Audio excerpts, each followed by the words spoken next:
दत्तापराधक्षमापणस्तोत्रं श्रीगणेशाय नमः। दत्तात्रेयं त्वां नमामि। प्रसीदत्वं सर्वात्मा सर्वकर्ता न वेद। कोप्यन्तं ते सर्वदेवादिदेव। ज्ञातान् मे पराधान् क्षमस्व। तदुद्भवत्वात्व ददेन तीत्वात्व मेव वन्द्य उपास्य आत्मन्। अथापि मौढ्यात् स्मरणं न ते मे कृतं क्षमस्व प्रियकृन्महात्मन्।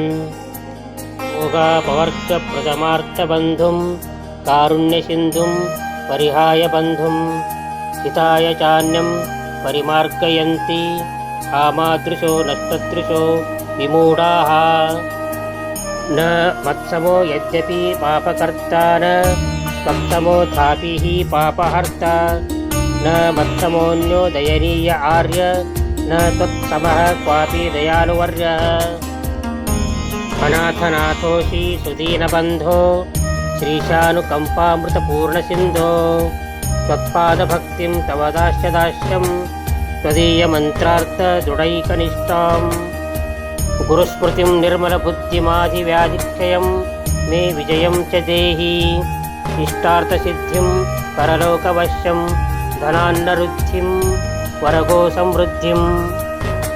पुत्रादिलब्धिं म उदारतां च देहि शमे चास्तभयं हि पर्वतः।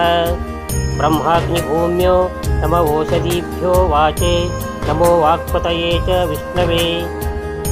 शान्तास्तु भूर्णः शिवमन्तरिक्षं द्यौश्चाभयं नोऽस्तु दिशः शिवाश्च। आपश्च विद्युत् परिपान्तु देवाः शं सर्वतो मे भयमस्तु शान्तिः। इति श्रीमद्वासुदेवानन्दसरस्वती विरचितं श्रीदत्तापराधक्षमापणस्तोत्रम्।